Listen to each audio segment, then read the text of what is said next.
Tattoos are easily one of the biggest changes that have happened to the availability of stats on the Path of Exile tree, probably since Delirium League and Cluster Jewels. I genuinely really do hope that tattoos make it into the core game, although I'm not as happy with the mechanic of obtaining them, but it could be fixed with some pretty simple overhauls if GGG decides that they want to do that. Now, talking about blood magic in particular, blood magic has always suffered from one major downside, and that has been the fact that since you are giving up all of your mana, you have to use your life for everything. Now, there have been plenty of ways to overcome the cost of life on skills. That's typically not too difficult. However, one thing that isn't easy to overcome is the fact that auras are so insanely impactful in this game that giving up your entire ability to reserve mana has made it pretty difficult to get enough auras on a blood magic build, mainly because the vast majority of reservation efficiency in this game is mana reservation efficiency. There are only a few limited sources of pure reservation efficiency in the game. There's one wheel at the bottom of the tree,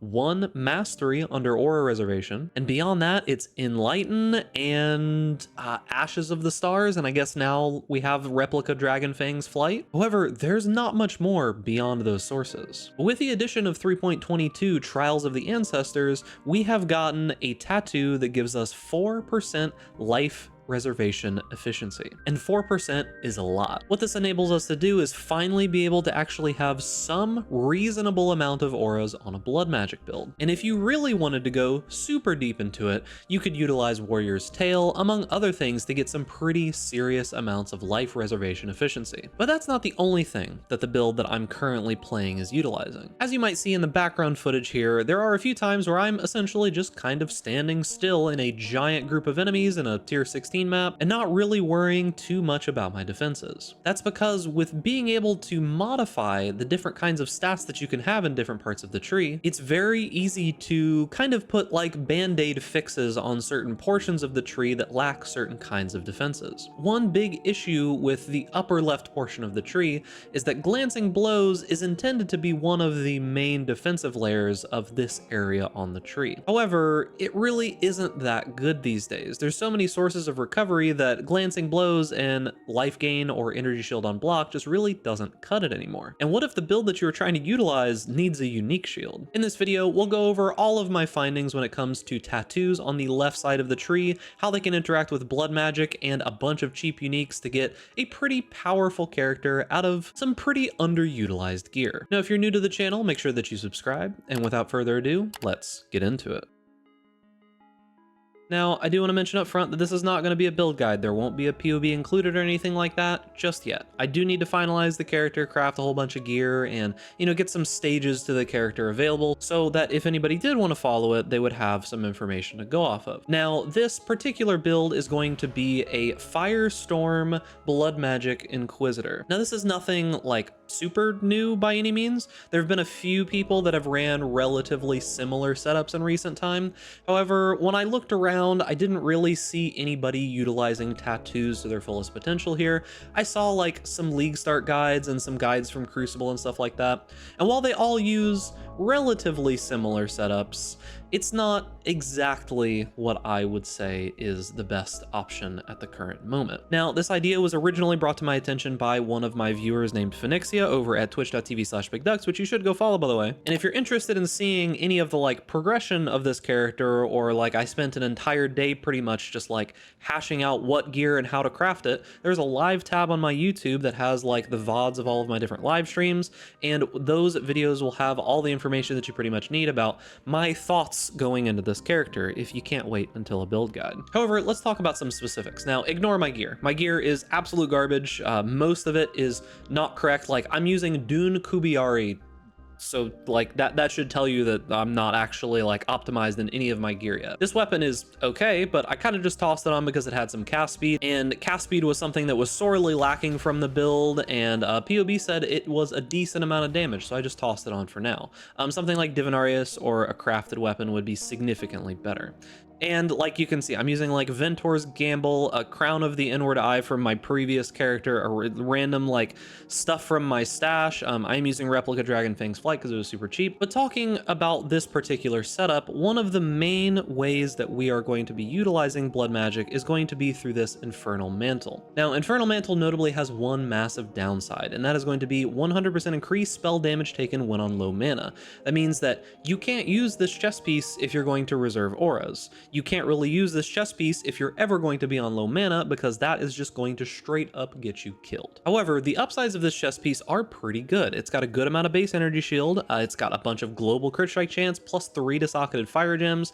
The fire damage converted to chaos is something, but it's not super important here. Since this is a relatively available chest piece base and it is unique, it is very, very easy to get plus to level corruptions for this chest piece. Now, early on, I did just go and buy a random 6-link one, just because, you know, I wanted a chest piece. However, I went and I just bought this chest piece for like 30 or 40 chaos, I think, and then 6-linked it in just a couple of corrupted fusings and corrupted jewelers and such. And I got a +2, +3, you know, my Firestorm is like level 29 right now with Replica Dragonfang's Flight for almost nothing. It was cheaper to make this 6-link +2 chest piece than it was to just buy this 6-link one outright. Now, on top of this, if we're going to be blood magic, it would make sense that we probably should just go ahead and stack life. And if we're going to be stacking life, we might as well be using Wrathpith Globe. Now, since we will have so much life, Wrathpith Globe actually isn't going to be that big of a downside.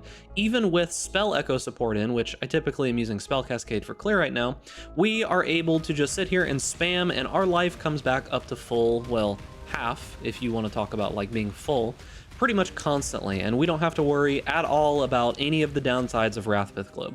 We can spam all our abilities. Even if we put Spell Cascade in, we can absolutely spam our ability and have essentially no issues with recovery, even when we have Righteous Fire on. So our recovery with actual correct gear is going to get up to something like 7,000 or 8,000 net recovery per second, so it should be perfectly fine. Beyond these two pieces of gear, you should pretty much ignore everything else on my character. If you do look it up on like my profile, my account name is Big Ducks or anything like that, I wouldn't suggest following anything that I'm doing right now. However, there are 2 or 3 particular things that we're doing here in this particular setup that are relatively unique, and most of it has to do with tattoos. Now, the first thing we're going to talk about is going to be Red Nightmare. So what this does is it makes it so that passives granting fire resistance or elemental resistance in radius also grant a chance to block attack damage of 50% of its value.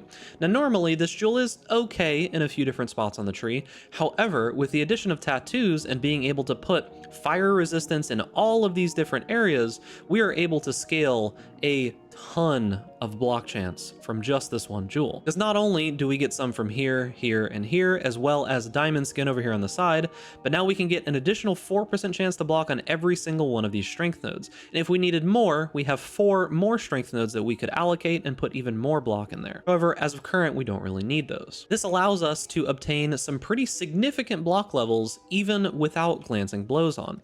You might see that I'm not finished in my character whatsoever, and I have 68% normal block and 66% spell block. This is just pure block. The spell block is coming from the fact that we are using Tempest Shield as well as a bunch of spell block tattoos on all of our intelligence. And because we are an inquisitor, we do have a decent amount of, you know, crit that we get from Righteous Providence here.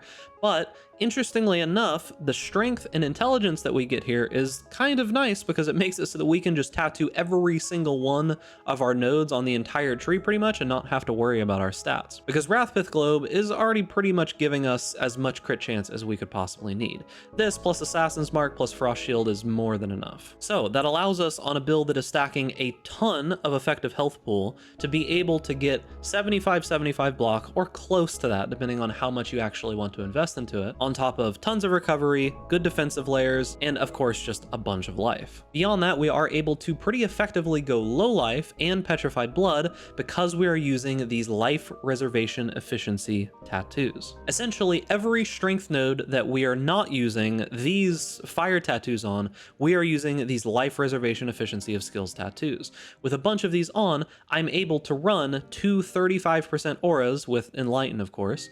So Tempest Shield here, Vitality here, Petrified Blood here, and then I also have, wherever it is, Eternal Blessing, Zealotry. So we're able to run a bunch of auras, and I can even run them without this replica Dragonfang's Flight, but it's work that I'm going to have to do in the POB. To allow us to utilize Low Life, meaning that we can go Pain Attunement, meaning we can go Petrified Blood, get Overleech on top of our like 8,000 recovery per second that we already have, among a bunch of other stuff. Now last, but certainly not least, you might see that I am using a Militant Faith here, as well as a Militant Faith node, Cloistered. Immune to elemental ailments while on consecrated ground if you have at least 150 devotion. Now, I was hesitant to include this in the build that I'm working on, mostly because it's very hard to get specific Militant Faith or Timeless Jewels in general and like put them into a guide, because the price of them will simply skyrocket into the stratosphere. You won't be able to obtain them. However, even right now, for this particular Militant Faith with this particular node on this particular passive, without any of the other good nodes that we're taking being blocked, there is currently, at like 11 o'clock at night or so here, there's currently 73 of these that are even available right now. So it's actually not that hard to obtain. If I went to any, meaning like people that were offline, there's like over 200 of them. So it's not super difficult to actually get this exact setup. And it would be even easier if you decided to go for particularly this node here and just got like Onslaught on hit or something on the Dex node instead. So what this allows us to do is with this particular Militant Faith, we are getting 2% to all elemental resistances per 10 devotion and increased aura effect.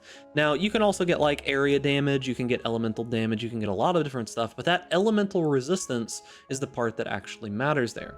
Because since we are getting 150 devotion with this current tree setup, that just gives us 30 all res. It does give us 15% aura effect, which is pretty good as well. But on top of that, we do just get complete immunity to elemental ailments while on consecrated ground. And as an inquisitor, we pretty much always have consecrated ground on us. So that completely solves a lot of our elemental resist problem. You might notice that I have like absolutely insane amount of resistances from this one jewel. Now, if we ignore the absolute just cancer that is the screen effects of Firestorm getting in the way of, your eyeballs and setting them on fire, this build does look like it will be able to do quite a bit.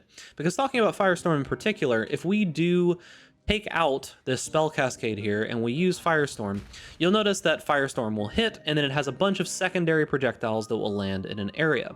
Now we are going to be using Intensify support here, so what this means is that as we cast more and more and more, the spell will lose AoE. And notably about Firestorm is that when it loses AoE, these little projectiles actually overlap significantly better. So if we used Intensify plus Concentrated Effect, we'd be able to get both the meteor and pretty much every single one of these extra projectiles landing. So with some initial testing in POB, this makes me believe that we could get up to roughly 30, maybe 40 million DPS on single target. Now, I don't know how reasonable those amounts are because I haven't crafted the gear, I haven't tested it personally, but that is the potential that we're going to be working towards. And because we're going to be stacking a ton of cast speed, it doesn't feel too bad to be able to just run through maps, drop down cascades of Firestorms, as well as swap into something even like Spell Echo here. Spell Echo, even before I've scaled cast speed, does not feel that bad with Firestorm. And when you're standing still and spamming them, you're able to get quite a few overlapping at one time. And that is going to be it for the video. Now look forward to most likely either like a showcase or a build guide or whatever you want to call it of this ability and this build sometime relatively soon. Once I've crafted all the gear and get everything all together, I'll have a POB and stuff for you to follow. But for now, just wanted to kind of give you an idea of what we were working on. And if you're interested in seeing any of this happen, I am always live over at twitch.tv/bigducks or here on YouTube. You can come and see how the build is progressing. So remember, boys, if you enjoy this content, make sure to give this video a like, subscribe to YouTube channel, hit that notification bell to stay up to date with all the latest videos, and stay safe out there in raid class. Then I'll see you guys in the next video.